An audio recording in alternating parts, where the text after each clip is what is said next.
Hi friends, welcome to my channel Storify Hub. The forest was unnervingly silent. No rustling leaves, no chirping insects, just an endless void of towering trees, their twisted limbs clawing at the sky. Nathan had never seen it this still before. He had spent years hiking through these woods, but tonight, something was different. The air was thick, oppressive, laced with a scent that reminded him of damp earth and decay. Then he heard it. A cry. Faint at first, almost drowned by the weight of the stillness. But as he took another step forward, it grew louder, high-pitched, desperate. A baby's cry. Nathan froze. His breath hitched in his throat. A baby? Out here? In the middle of nowhere? It didn't make sense. He glanced around, scanning the darkness between the trees. His flashlight flickered, the weak beam slicing through the shadows. The cry came again, closer this time. His heart pounded as he followed the sound, his boots crunching against the underbrush. The deeper he went, the more the trees seemed to close in around him, their gnarled roots snaking across the ground like veins beneath rotting skin. And then he saw it. Nestled among the roots of a massive oak tree was a small bundle. A swaddled infant, wrapped in a tattered cloth. Its tiny fists flailed as it wailed, mouth wide open in distress. Nathan hesitated. His instincts screamed at him. This was wrong. There was no way a baby had simply been left here. Someone had to be nearby. He turned, sweeping the flashlight across the forest, expecting to see someone lurking in the shadows. But there was no one. Just silence, thick and suffocating. The baby whimpered. Nathan knelt, his hands trembling as he reached for the bundle. The moment his fingers brushed the fabric, the crying stopped. The sudden silence sent a shiver down his spine. He looked down, expecting to see the baby staring up at him. But what he saw made his stomach lurch. The cloth wasn't wrapped around an infant. It was something else. Something wrong. Beneath the layers of fabric, something shifted. Something that pulsed. Nathan recoiled, dropping the bundle as a wave of nausea washed over him. His flashlight flickered again, the weak beam illuminating a glistening, wet surface beneath the cloth. The thing inside twitched. And then, it moved. The cloth unraveled, peeling away like shedding skin. Something slithered free, a long, black appendage slick with a viscous, dark fluid. Nathan scrambled backward as the thing stretched, its form twisting, unfolding. A single eye opened from within the mass. A deep, bottomless pit of darkness. Nathan's breath came in short gasps. He tried to move, to run, but his body refused to obey. The eye locked onto him, its unblinking gaze sending icy tendrils of fear through his veins. Then, the creature awoke. A low, guttural sound rumbled from within the mass. It was neither a growl nor a hiss, but something in between, something ancient and unnatural. The ground beneath Nathan trembled as the thing rose, its form shifting, limbs sprouting where there had been none before. A malformed hand reached toward him, fingers too long, too thin, tipped with jagged claws. The air around him grew heavy, suffocating. Nathan finally found his voice, a strangled gasp that barely escaped his lips. Every instinct in his body screamed at him to run, but his legs felt like lead. The creature took a step forward, its grotesque limbs bending unnaturally. The single eye never wavered, its black void drilling into Nathan's soul. Then, from deep within the woods, another sound emerged. A whisper. Low, chilling, calling his name. Nathan's blood turned to ice. He wasn't alone. Something else was out there. Something worse. Nathan's breath came in ragged gasps. His heartbeat thundered in his ears, drowning out the eerie silence that had settled over the forest. The thing before him, no longer just a bundle of cloth, but something alive, something watching, stood motionless, its single abyssal eye locked onto him. But the whisper, that was worse. It came from somewhere beyond the trees, weaving through the darkness like a serpent, curling into his ears with an unnatural familiarity. Nathan. His legs finally obeyed. He stumbled backward, his boot catching on a root, sending him sprawling onto the damp earth. The flashlight tumbled from his grip, rolling until its weak beam flickered against the creature's grotesque form. It was shifting, growing. The slick, black appendages twisted and reshaped, folding in on themselves like a nightmare-given flesh. What had once been an eye began to split, fracturing into smaller, pulsating orbs that blinked in unison. More arms sprouted from its writhing mass, some with fingers too long, others ending in jagged, bony protrusions. And then it took another step toward him. Nathan scrambled to his feet, grabbing his flashlight, the trembling beam barely cutting through the suffocating darkness. The whisper came again, closer this time. "Nathan, don't run." His throat tightened. He didn't recognize the voice, yet it carried a weight that made his stomach churn. It was soft, coaxing, almost loving. But there was something underneath it. Something vile. The trees around him no longer felt like trees. Their gnarled trunks loomed taller, stretching impossibly high into the void above, their bark pulsating like living flesh.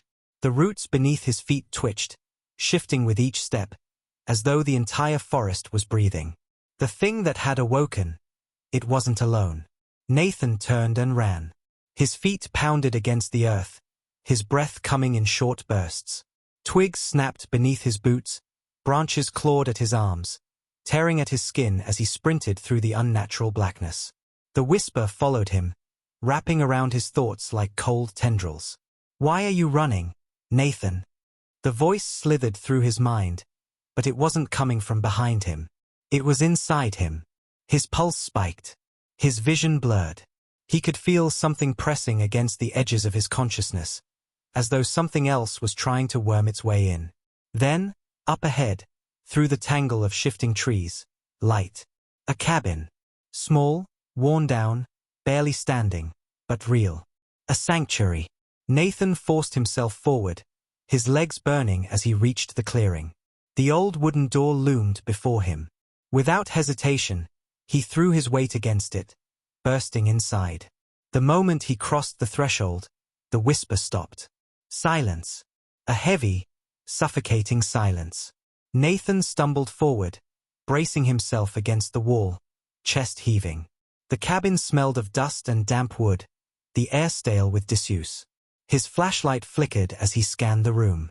A single table sat in the center, covered in old, yellowed papers. A rusted lantern rested beside them.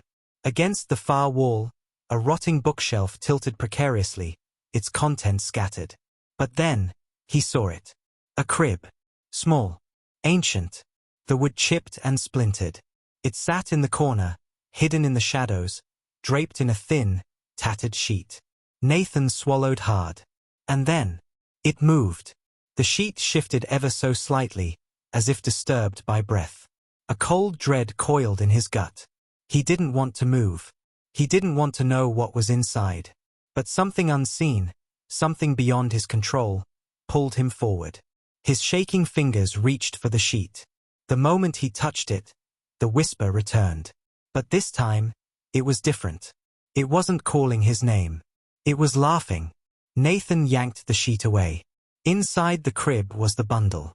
The same bundle from the forest, untouched, unmoved. It lay in the center of the rotting wood, perfectly still. But then, the eye opened. A deep, guttural shriek tore through the cabin as the crib collapsed inward, the wood splintering, breaking as the thing inside began to unfold once more. But now, something else was rising from the shadows. Something far worse. And it was waiting for him. Nathan stumbled backward, his breath hitching in his throat as the crib collapsed in on itself. The thing inside, writhing, expanding, pulsing, began to rise from the broken wood, its single, abyssal eye locked onto him. The walls of the cabin groaned, the air growing thick, pressing against him like unseen hands. His head spun as the whispering laughter slithered through his mind, wrapping around his thoughts like vines. "You shouldn't have come here, Nathan." His vision blurred. The room around him twisted, distorting at the edges. The lantern on the table flickered violently as shadows stretched across the walls, moving unnaturally, contorting into shapes that shouldn't exist. The thing in the crib shuddered, its form shifting, limbs sprouting, folding, breaking, reforming. More eyes opened, blinking in eerie synchronization. A jagged mouth split open beneath them, filled with rows of thin, needled teeth. And then, it spoke. Not with words. Not with sound. With thoughts. Inside him, Nathan felt something invade his mind, a cold, slithering presence burrowing deep, peeling apart his memories like brittle pages in an old book. His body convulsed as the voice filled his skull. Too loud, too deep, too wrong. I remember you, Nathan. Do you remember me? His knees buckled. He clutched his head, shaking, trying to force the voice out. You left me here. No. No. That wasn't possible. You left me to rot. Nathan's pulse hammered in his ears. His breath came in short, ragged gasps. The memories it spoke of, he didn't know them. He didn't want to know them. But then something shifted. From the darkness behind the crib, something else rose. A shape. Tall, impossibly thin, its limbs too long, its joints bending the wrong way. It moved in jerky, unnatural motions, its head lolling forward like it was barely attached. And it was watching. Nathan couldn't move. The whispering laughter returned, but this time, it came from the figure. Slowly, it took a step toward him. The floorboards beneath it didn't creak. It wasn't touching the ground. Nathan's breath hitched as the figure tilted its head, as if studying him, considering him. Then it whispered, "Do you remember what you did, Nathan?" He couldn't answer, because suddenly, he did. Flashes. The same cabin. The same forest. But years ago, a storm raged outside. Wind howled through the broken windows. The air was thick with the scent of rot and something worse. And in the center of the room, a baby. Crying. Wailing. Thrashing in a crib. His hands trembled as he reached toward it. He wasn't alone. There was someone else there. A voice. A woman's voice. We have to do it. If we don't, it will never stop. Nathan turned to her, her face shrouded in darkness. But he knew her. He knew her. The memory blurred. The storm outside grew violent. The wind howled through the trees. And then, a scream. Nathan remembered. He had left the baby here. Not abandoned. Not lost. Sacrificed. A sacrifice to whatever watched from the trees. Nathan's vision snapped back to the present. His entire body convulsed with cold, raw terror. The thing in the crib. The thing in the shadows. They were the same. The figure took another step forward. The air rippled around it. Nathan turned and ran. He crashed through the cabin door, stumbling into the night. The forest was wrong. The trees were shifting, breathing. The roots curled like fingers reaching toward him. And behind him, the thing followed. Nathan didn't stop. Couldn't stop. Because now, he knew the truth. The baby had never died. It had become something else. And now, it wanted him back. Nathan's lungs burned as he tore through the shifting forest. The twisted trees clawed at him, their gnarled limbs reaching from the darkness, as if they were alive, as if they wanted him to stay. Behind him, the thing that had been in the crib followed. Not running. Not chasing. Just moving. Effortless. Soundless. Watching. The whispers slithered into his ears again, crawling into his mind like fingers searching through his memories. You left me here, Nathan. His legs nearly buckled. He pressed forward, pushing through the thick, pulsing underbrush. The forest was shifting, warping, no longer the same woods he had once known. Nathan didn't recognize anything anymore, except for one thing. Up ahead, standing between the trees, was a house. Not the cabin he had just escaped. This was different. It was his old home. Nathan's pulse thundered in his ears. That was impossible. That house was gone. Burned down years ago. But here it was. Standing. Waiting. Come inside, Nathan. The voice curled around his thoughts like a vice, squeezing until his head ached. He staggered forward, drawn toward the house against his will. The front door hung open, a gaping void of darkness. Nathan swallowed hard and stepped inside. The air was thick with dust and decay. The wooden floor creaked beneath his feet as he moved forward, his heartbeat an erratic drum in his chest. And then, He heard it. A soft, rhythmic creaking. A rocking chair. Nathan's breath hitched. There, in the corner of the dimly lit room, a figure sat in the chair, slowly rocking back and forth. The faint glow from the outside bled through the broken windows, casting shadows that didn't move with the light. Nathan felt ice crawl through his veins. The figure, it was a woman.